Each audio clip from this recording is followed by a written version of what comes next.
Dear ones, we come in love with greetings to all of you who are working so hard to assimilate the new energies now pouring into you and your dear planet, Gaia.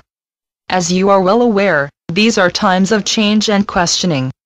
Everything you once held as true and unchangeable seems to be dissolving around you with replacements that do not seem to be much of an improvement.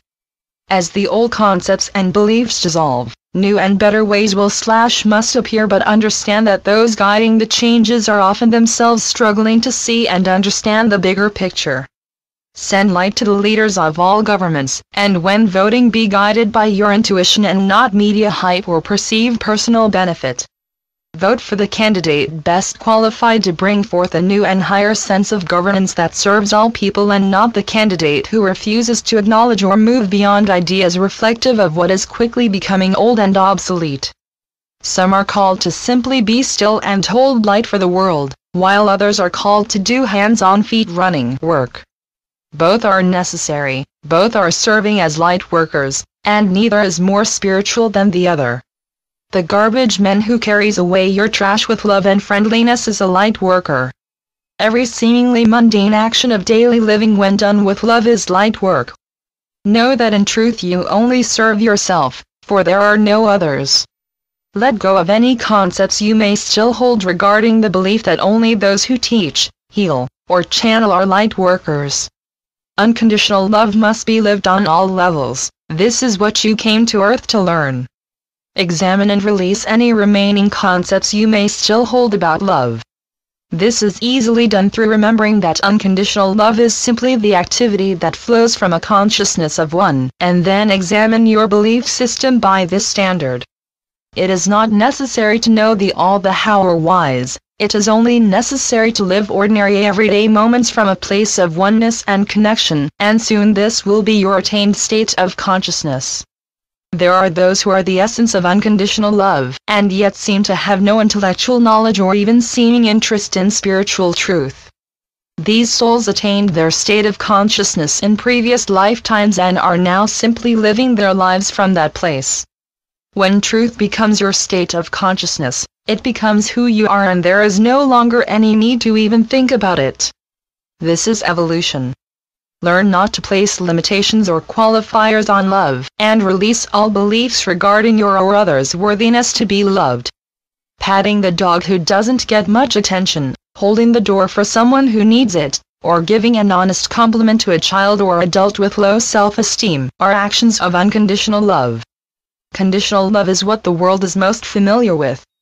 This person is not worthy of love, or if you act, dress, look, or behave in a certain way, then I will love you.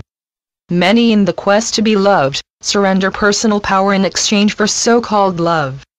Conditional love still predominates in relationships of all sorts, including many marriages. There comes a point in every soul journey where the individual must embrace and begin to practice the higher sense of love, unconditional love, or the spiritual journey can go no further, because unconditional love reflects a realization of oneness, the foundation of all truth and goal of the journey. You have all had the experience of feeling cranky and downhearted and then feeling a lift when someone you may have not even known very well patted your hand, spoke a few kind words, or simply smiled. This is unconditional love, and always flows without care or interest as to whether or not the receiver was worthy or even interested. Unconditional love becomes automatic after attaining a consciousness of oneness, and often goes unnoticed until the individual begins to realize that the shoulds and musts have disappeared from his thinking, and daily living seems to hold a new sense of joy. This new state of consciousness has become who you are your state of consciousness.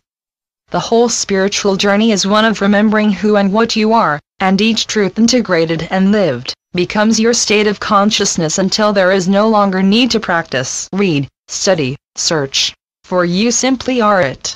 It is living you. Divine consciousness is and never can be limited in any way because it is all there is. Many still hold to the belief that ordinary human experiences are not spiritual. Everything ordinary is every bit as spiritual as the thing society has deemed to be spiritual. Individual consciousness interprets outer appearances, so as you evolve and begin to understand that nothing is or can exist outside of the one, You will begin to see the world and have experiences that reflect that. There comes a time when all the seeking and searching must end. Many of you are already there, but you do not trust this and continue to seek and search outside of yourselves in the belief that you are not there yet. It is time to live truth. You already know what you need to know, and more intellectual knowledge will not change that. As you begin to actually live truth, more is always given and comes when you least expect it. You may be mowing the lawn or washing dishes when suddenly a truth, insight, creative idea, or something relating to your work, interest, or need is revealed. This is how you learn to be taught from within with no middleman to add his/her concepts about the issue. It is time to move past always seeking answers from outside of yourselves.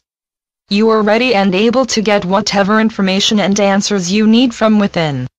The only thing holding many of you back from doing this is the belief that you are not worthy, spiritual, or evolved enough. As long as you believe that you are just a limited human, you never will be worthy, spiritual, or evolved. Ponder seriously and honestly what you still hold regarding who and what you are. The answers to all things that concern you lie within. Do not label your inner work for spiritual answers only. A consciousness that knows self-completeness to be self-completeness will begin to manifest this in ways that represent completeness for him. The surgeon won't get ideas for a car repair unless it is something he is seeking. An artist may find himself guided to paint in new and creative ways. A hairstylist may begin to get images of the perfect style for each client. The scientist will get insights he could never have imagined when working simply with scientific facts already known. It is infinite.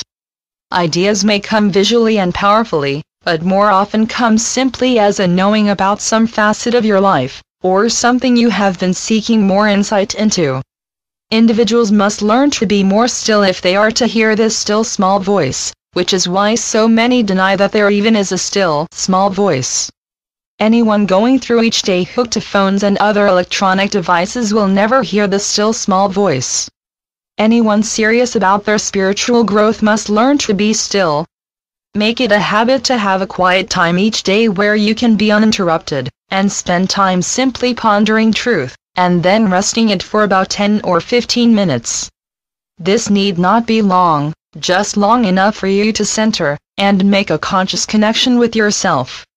It is during this time that you state your intentions and choices, always then allowing time to simply listen. Prayer is you talking to God and is often praying, not praying. Meditation is a quiet and centered receptivity. Never believe you have failed if you hear nothing, or do not have the same experiences someone else may have had, for the action of sitting quietly and listening indicates to your higher self that you are ready for more, seeking, and receptive. You have started the process. Make time during the day and even at night when you wake up to simply be still for a second or two, closing your eyes, focusing on your divinity within, and just listening. You are all well along the way, or you would not be resonating with these messages. Know that, trust that, live that, believe that, and be that.